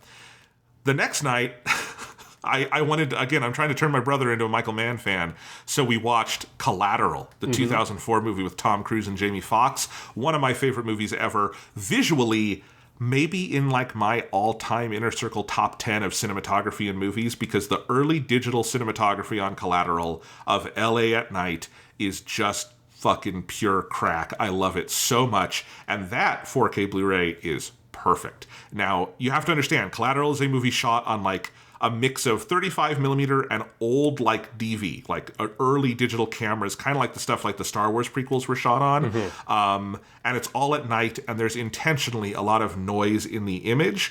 But so you're not necessarily getting like more texture out of it, because the movie's resolution is locked at a lower level, but it's resolving all of that digital noise and some of the grain on the film parts much better than any former version I've seen, and the HDR pass is just on point. All of the darks and blacks are like very deep and, inky and exactly how you want them, but then all of the lights, and there's so many light sources in Collateral, are popping perfectly. It really, really, really makes me want a Miami Vice 4K disc, because Miami Vice might be the only Michael Mann movie that looks better than Collateral, and that would also benefit from these things. We've heard some chatter that there might be a Miami Vice 4K disc from 88 Films in the UK, but that was like 2 years ago and it never materialized, so I don't know. I think Miami Vice is Warner Brothers, so maybe at some point, but who knows. If it were Disney, we would never get it, but maybe we'll get it. Collateral, though, get that 4K disc. That is the good stuff. And also, Tom Cruise in that movie is my favorite flavor of Tom Cruise fucking ever. Jamie Foxx is so good. I love the moment on the train at the end where Tom Cruise yells, "I do this for a living," and then he gets shot in the chest. That movie fucking rocks. Yeah, the Collateral kicks all kinds of ass. Yes, I showed it specifically because I think the whole world is on a different forms of a Tom Cruise kick right now, between Top Gun Maverick and the new Mission Impossible and all sorts of things. But if you've never seen Collateral, he is a hitman with gray hair. It's one of the only times he's played an outright villain. He is like definitively the bad guy of that movie, and it is so good. Yeah. Let's see. Speaking of Tom Cruise, we did watch the 4K disc of Top Gun Maverick, which I had. That might be the best 4K Blu-ray of all the ones I've seen. It's incredible. It's the IMAX version of that movie, so it's all the expanded aspect ratio stuff, which is done better than any movie I've ever seen, in part because it's actually constructed so that there are no aspect ratio shifts within scenes, just between certain scenes. And once it shifts, it doesn't have cuts back and forth. And the IMAX stuff in 4K, I mean, this is stuff they shot on these like state-of-the-art 6K cameras, actually in the air. The amount of detail you are seeing, like every fucking little pockmark on the inside of the cockpit's glass that you're seeing the outside through, it just, at a certain point, it doesn't look like you're looking at your television. It feels like you are just in the cockpit with these characters. I mean, it looks as good as it did in some of the theaters I saw it in. It's a tremendous 4K disc. Awesome. I still have not seen that movie, so I should probably pick that 4K disc up, because I that's a movie that I always meant to go to the theater to see. But I just never got around to it, so yeah. It is too bad you missed it in theaters, but I will say, if you've got a good enough TV, that 4K disc will get you a good amount of the way there. It is that good, and it is the like best version of the movie, so you should absolutely pick that up. There's a 2-pack that also has the original Top Gun on 4K. I have that set. I haven't watched that 4K of the original Top Gun. I bet that looks very good too, though, because that's also a good-looking movie for its time. Let's see. The last 4K disc we watched was John Wick Chapter 4. Jesus Christ, that's my movie of the year at the moment. Maybe something better will come along, but oh my God, that's just one of the best fucking movies ever made. That 4K disc is immaculate. Like, the way the John Wick movies are shot lend themselves very well to 4K HDR to begin with. But like the fourth movie in particular, everything it's doing with light and color, all the stuff in Germany in the middle is incredible with the rain and all the neon lights. And then of course the entire last hour in Paris. It's such a good movie, and it's such a good disc. I'm really glad that exists. There's some fun bonus features too. Just like there's a whole one, just everyone talking about how much they like Chad Stahelski and Keanu Reeves, which is nice. I like that every time you see behind the scenes on John Wick, everyone's happy and safe, and like no one's actually getting hurt making these crazy movies. It's good stuff. Yeah, I have the first 3 movies on 4K Blu-ray, so I need to pick up the 4th one now. Because I rewatched those on 4K when 4 was in the theaters before I saw that. And yeah, those movies, it feels like they are shot for 4K Blu-ray in some ways. I mean, just like the way it's specifically it's the HDR because of the way that they use color, particularly from 2 onwards. Like 1 still has a lot of good color stuff, but it's not quite doesn't go as far with it. Right. But yeah, they look fucking pristine. Yes, absolutely. So all of that, great stuff. Those were all the movies we watched at home. We did go over to Film Scene, our local nonprofit theater here, twice for 2 classic movies. One, the Park Chan-wook movie Oldboy is in theaters again now in a new 4K restoration. It's not like in every movie theater, but it's in a couple hundred across the nation, and you should go see it if you never have. Oldboy is great. I will say, if you've seen Oldboy, right, Sean? Yes. Yeah. I got about halfway through Oldboy, and I looked over at Thomas and I realized I did not adequately prepare him for this. I did not. There's just came a realization about halfway through the movie, and I knew what was coming. I'm not going to spoil it, but if you've seen Oldboy is about as dark a movie as exists. Oh yeah. If you're talking about how fucked up something can be, and like not based on an actual history, there's a different kind of darkness if you're watching something like Schindler's List. But if you're talking about like fiction, Oldboy's about as fucked up as it gets. And it kind of hit me. I'm like, Oldboy is a movie you need to warn people about before they watched. And I really just told him this is a great South Korean movie. And it just hit me. I'm like, a great South Korean movie can mean a lot of different things. Uh-huh. It doesn't have to mean Oldboy. There aren't that many movies like Oldboy, even for Park Chan-wook. I had fun with it. It was great. Thomas hasn't really talked about it. I think I traumatized him with that one. I don't know what he really thought of that movie. Yeah, I'm just very excited to see him eat the fucking octopus live or whatever in fucking 4K. Yeah, it's a good looking restoration. It's done well, by the way, in limited release. This is Neon put this out. And it's already made more money in this 200 screen limited release than it did back in 2004 in America, which is cool. That makes sense. I mean, it's like kind of like a cult hit at this point. Right. And it just shows you how much the market has changed, that like there's much more of an audience not just willing, but excited to go see foreign films, and particularly Asian films, in the theater, where there really wasn't in the early 2000s yet. But yeah, it's cool. It's in theaters. There's an introduction from Park Chan-wook with it that is very funny, where he is like slyly, he has all these lines like, if you love octopuses, maybe don't watch the movie. And I thought that was very funny, but my brother didn't know what that meant yet, because he hadn't seen the movie. Does your brother love octopuses?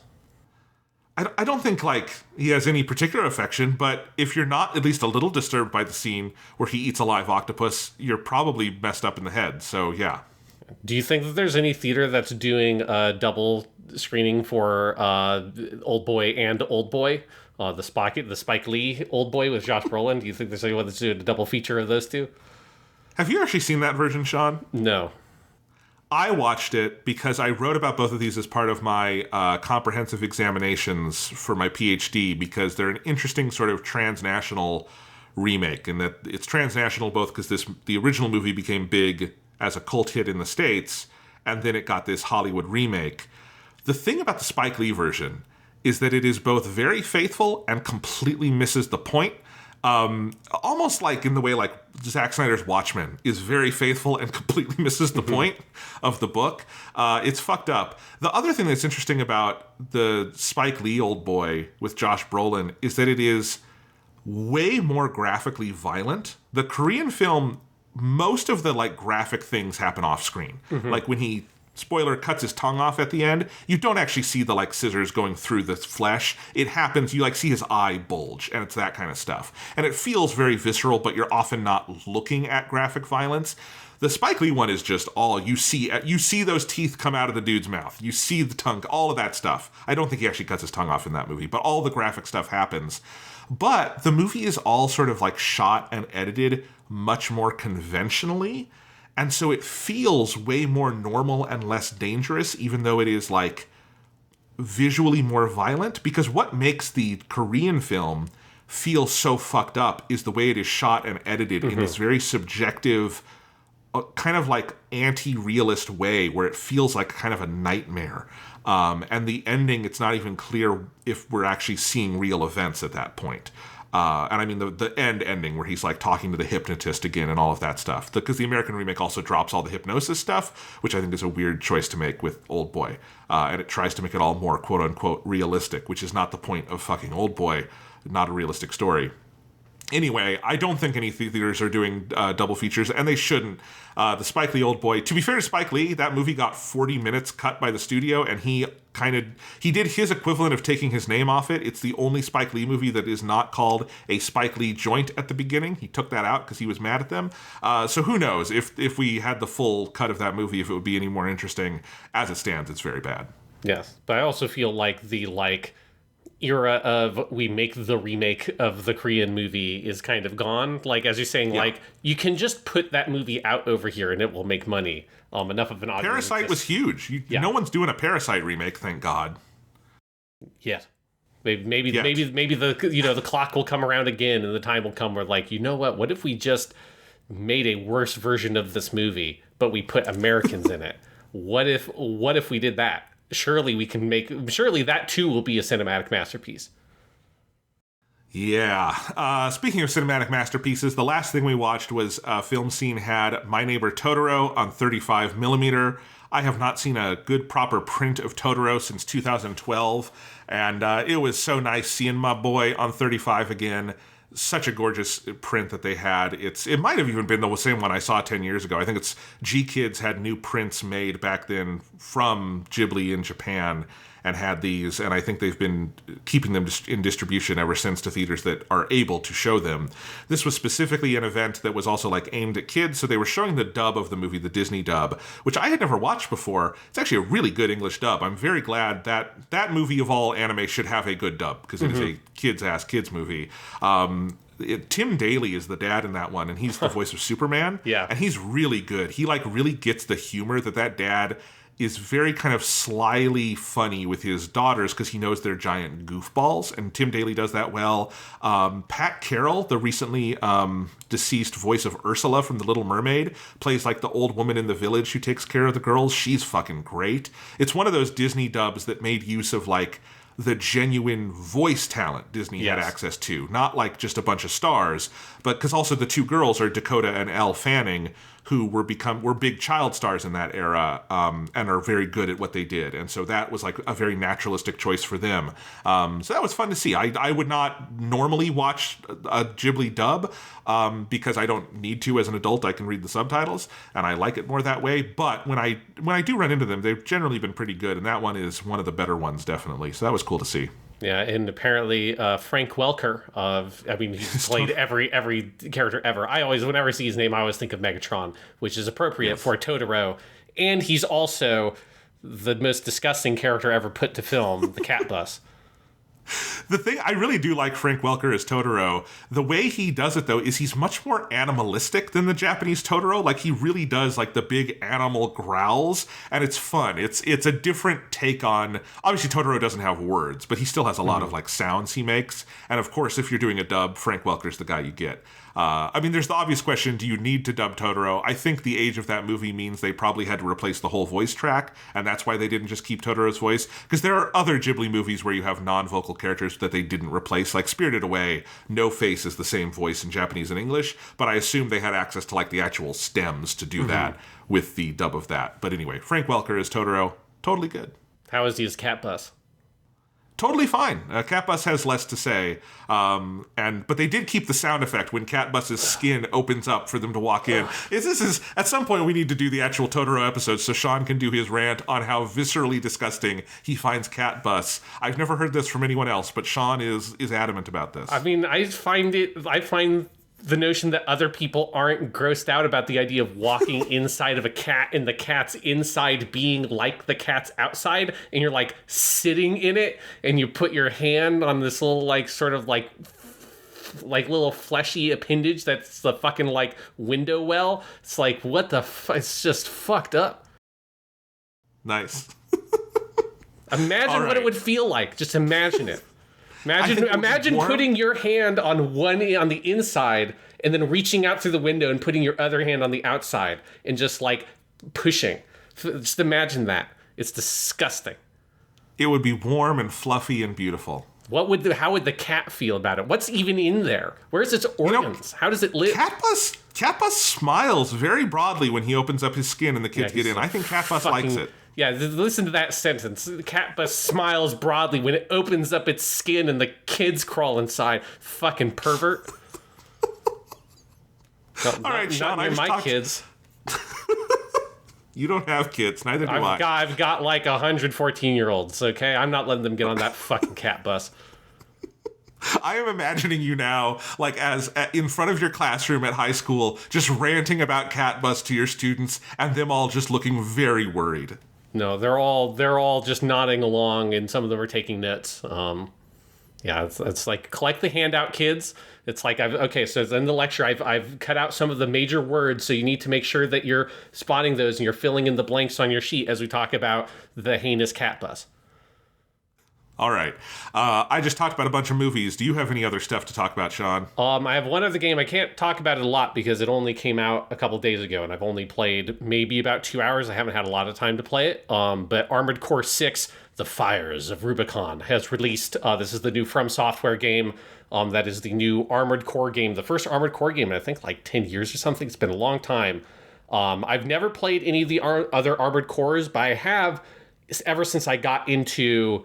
Gundam, played a fair share of other like mecha style games like Virtua On, the Gundam versus games, Gundam versus and Gundam Extreme versus Maxi Boost On, I think is the name of the other PS4 one, as well as like a random assemblage of other like Gundam Breaker 3, other games like that.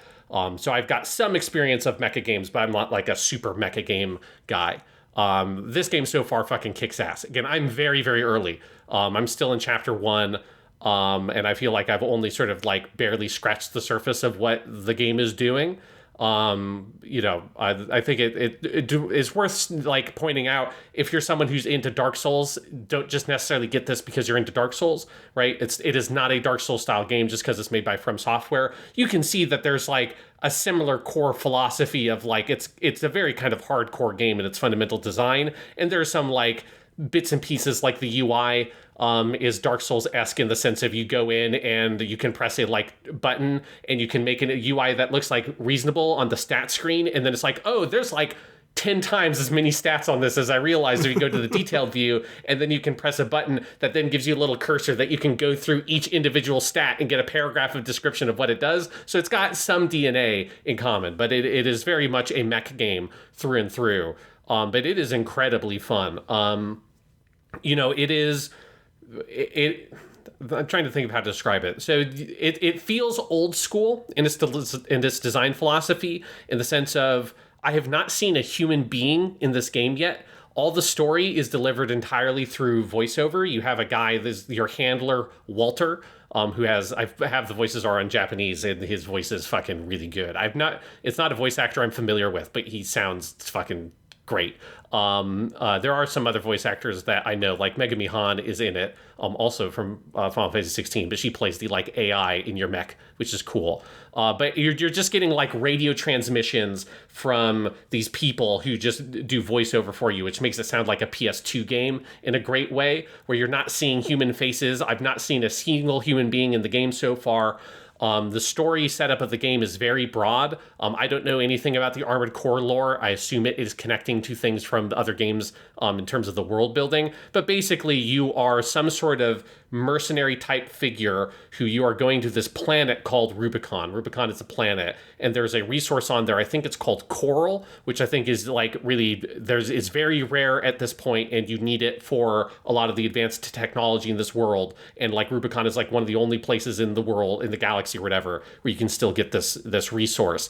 And there's a group on there that's like the Rubicon Liberation Front that is trying to protect it. And there are all these different like mercenary groups and various corporate interests that are all trying to get access to it. And you are basically a free agent mercenary who is just taking various odd jobs from all these different kinds of clients with I don't know if Walter has a like higher objective in mind. It's very sort of like vague and shady.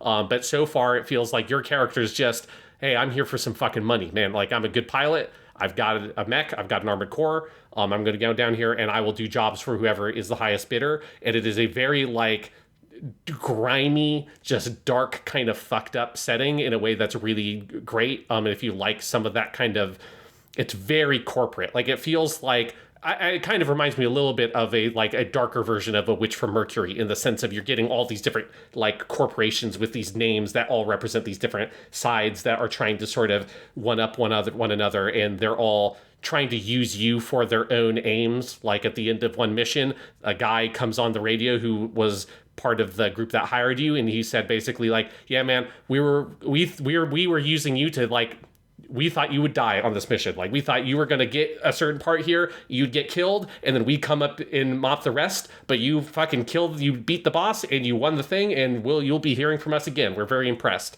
and stuff like that. And so it's a very compelling setting if you like this kind of mecha stuff. But again, it's delivered in this very kind of oblique way that's very removed and very kind of like cold, but I think adds to the overall presentation. And then the gameplay itself is fucking great. If you've ever played a mecha game like the Gundam Versus games or anything that kind of stems from the Virtual On games from back in the 90s, it plays generally like that. It's very much about your like managing your movement and the cooldowns on your weapons and stuff and trying to time your shots. The levels are like pretty short overall. Most missions are like 3 to 5 minutes long. They're kind of like really like get in, get out. You've got a single objective to go accomplish. Some of them are as simple as, here is a squad of sort of like kind of very weak mobile troopers or MTs that are, you take a couple of shots and they die. Some of them are like, okay, here's a rival ace pilot that is another armored core that has similar ability sets to you. And that's like a more like, I got to be very careful how I time my shots and like manage my distance and figure out what weapons they have. Oh, he's got an energy sword and a cannon. I got to dodge the cannon and like manage this kind of middle distance to stay away from the sword and all that kind of stuff.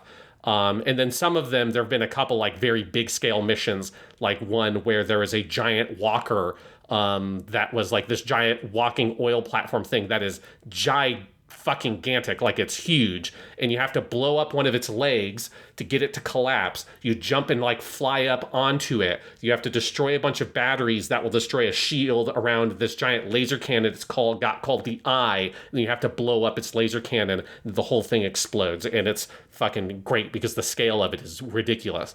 And again, I've only played like a dozen missions so far, so I assume like there's a lot more variety to future missions, but so far every mission has felt very different.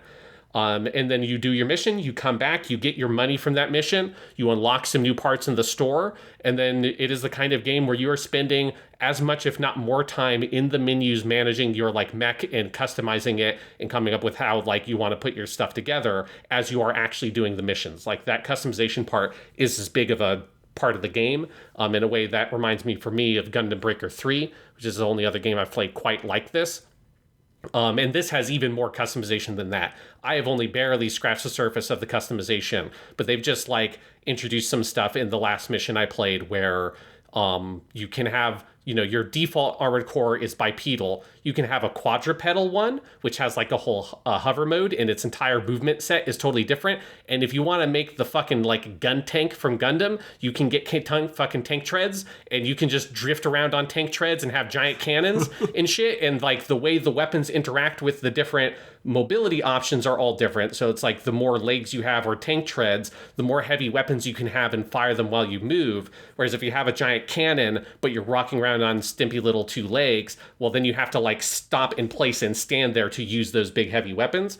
And so you're really considering tweaking, okay, how much do I want to be able to boost like consecutively versus how quickly do I want my boost to recharge? So it's like, do I want to be able to like boost really quickly in short bursts and then have it regenerate really quickly? Or do I want my guy to just be able to fly constantly, just be hovering, but then once my energy bar runs out and I hit the ground, it takes a long time for it to get back?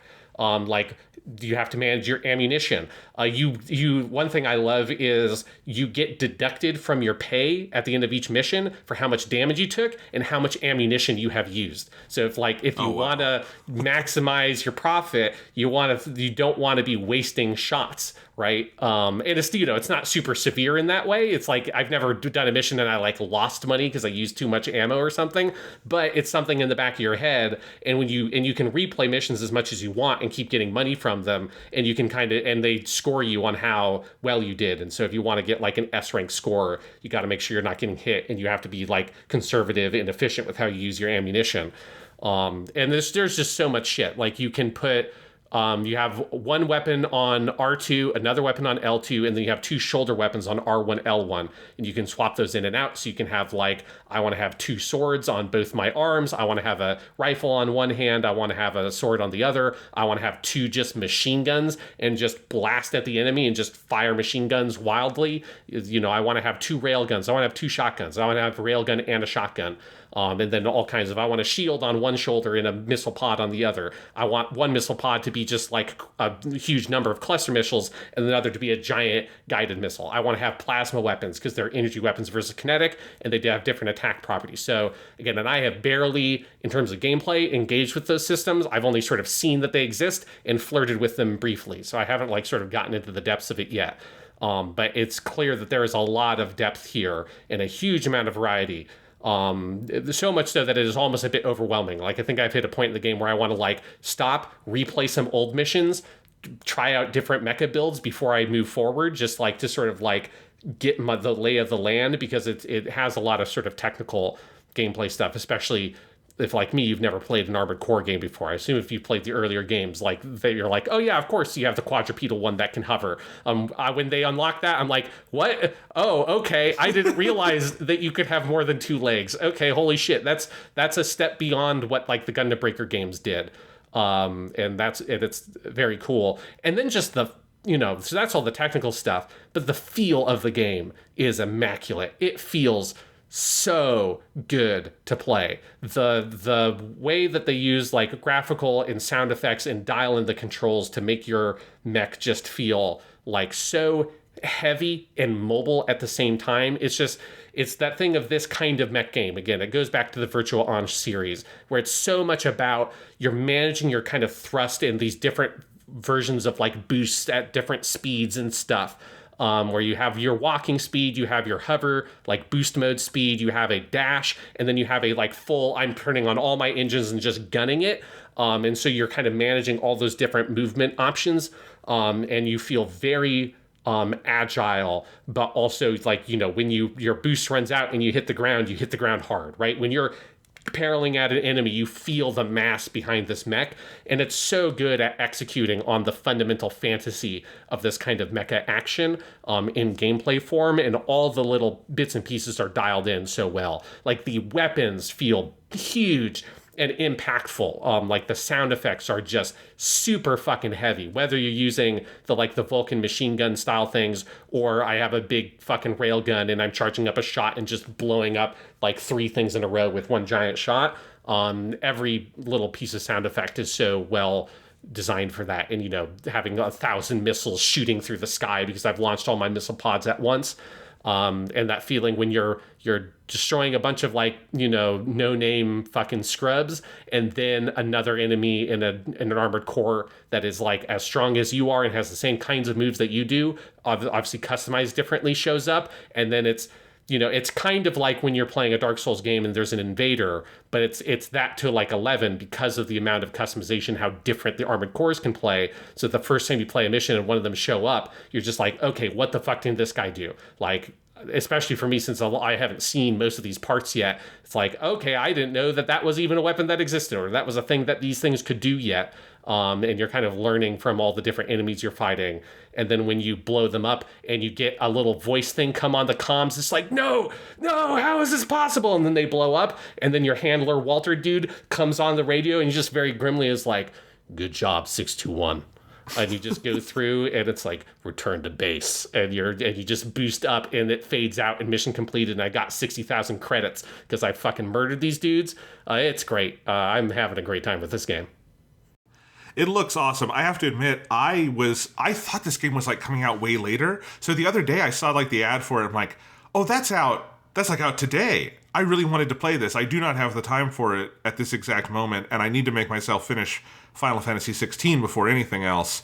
But man, I do want to play it. I haven't like pre-ordered it yet. I am planning to pick up Baldur's Gate 3 because I've been really excited for that one. Mm-hmm. And that's coming out on PlayStation. I know everyone's been enjoying it on PC and everything. But yeah, it actually is kind of cool that Baldur's Gate 3 and Armored Core 6 are coming out in the same month. There feels like there's a very like synergy between those kinds of like extremely fiddly detailed games, but they're both. Baldur's Gate 3 has been a huge hit. It seems like Armored Core 6 is getting more attention than those games have ever gotten in the West. So that's pretty cool. Yeah, it's definitely like two kinds of games you haven't seen for like 10 years, that old like choice-based Western RPG that like has been mostly gone for a long time.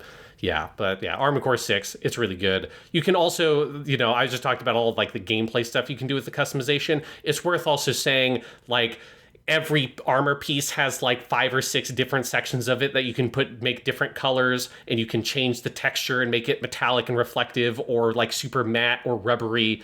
And you can change the weathering on it so you can make it look super fucked up or pristine. You can put mud all over it. And you can do that for all your different pieces. One thing I love, they let you save custom color schemes. So like you can go, and people online have, if you want to like, oh, I want a color scheme that looks like the EVA 1 color scheme from Neon Genesis Evangelion, or I want one that looks like this Gundam, or like a Sharzaku color scheme. Like people have gone on and done that, and you can just, it's clearly the Armored Core franchise has a very active community.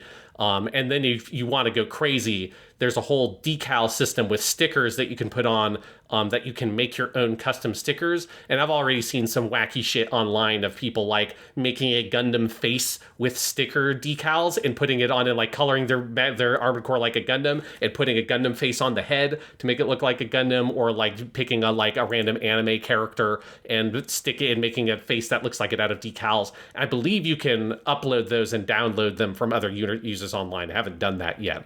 So obviously you can try to make something that looks very cool, or you can make something that's totally ridiculous. But the amount of visual customization on top of the gameplay customization is incredibly deep. And so that's part of you're honestly spending more time fiddling with your mech than you are actually using it. Part of that is just trying to make it look cool and playing with all the different colors and stuff. So if you want to play action figures, like this is the best action figure game I've played in a very, very long time.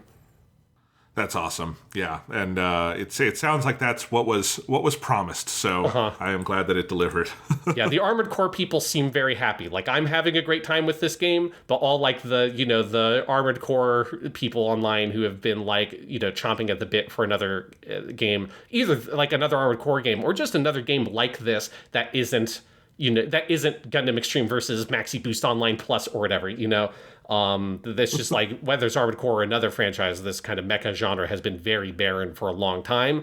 And all those people who are like super hardcore mecha game people are having a blast with this online. So it is hitting them as well as it's hitting newbies pretty well. Because I know it is like, at least on Steam where we have data, like it has blown up the closest record for any game like this by like 100 times or something ridiculous. I mean, it's because it's not at Elden Ring levels, but it's at like Dark Souls 3 plus in terms of like concurrent users on Steam. So yeah. That's crazy, especially just considering, again, like FromSoft, this is not, like the Dark Souls games, but it is like in the broad genre of like, very hardcore.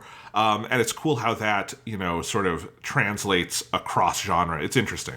Yeah, it is currently the 10 most played game right now on Steam with 98,096 current players. So it has almost 100,000 current players right now, which is crazy for a game like this. Like Grand Theft Auto 5 right now has 118,000. So that's wild. Yeah, Armored Core 6 is, at least on PC, it's blowing up, and I only assume that PS4 is doing /PS5 is doing even better. Yeah, that's awesome. All right. Anything else before we call it a day, Sean? I think that's it for me. Yeah, it's been a crazy amount of Genshin Impact and doing school stuff, and then the past, basically just yesterday was me just playing a lot of Armored Core 6. Yeah, that sounds fun. All right. Well, I don't know when we will see Weekly Stuff listeners again. Maybe in 2 weeks or so. We're not going to be able to do one next week. I think the Weekly Stuff just is not going to be super weekly for a little bit here. We'll see what we can do. We got a lot on the list of things we want to do. I know we promised a Shin Kamen Rider episode at the end of our Shin Ultraman discussion. We both want to do that at some point. It's just a busy time, and something's got to give a little bit, and I do think Japanimation Station is taking up a little more attention, especially because this next season is going to be so big and exciting. But we hope we're hearing you over there, and of course, keep in touch. Tell us what you want to hear. Maybe we'll make some stuff happen. And thank you all for sticking with us. Yeah. So yeah, as you're saying, like Weekly Stuff will be a little bit more intermittent for right now while we're both doing work stuff and doing Japanimation Station. Like, work and 2 podcasts simultaneously weekly is too much to do at once. So, but yes, like Weekly Stuff's not going away. It's just, it'll be a little bit more intermittent for the next bit here. Yeah. All right. Any famous last words for us, Sean? Good job, 621. Return to base.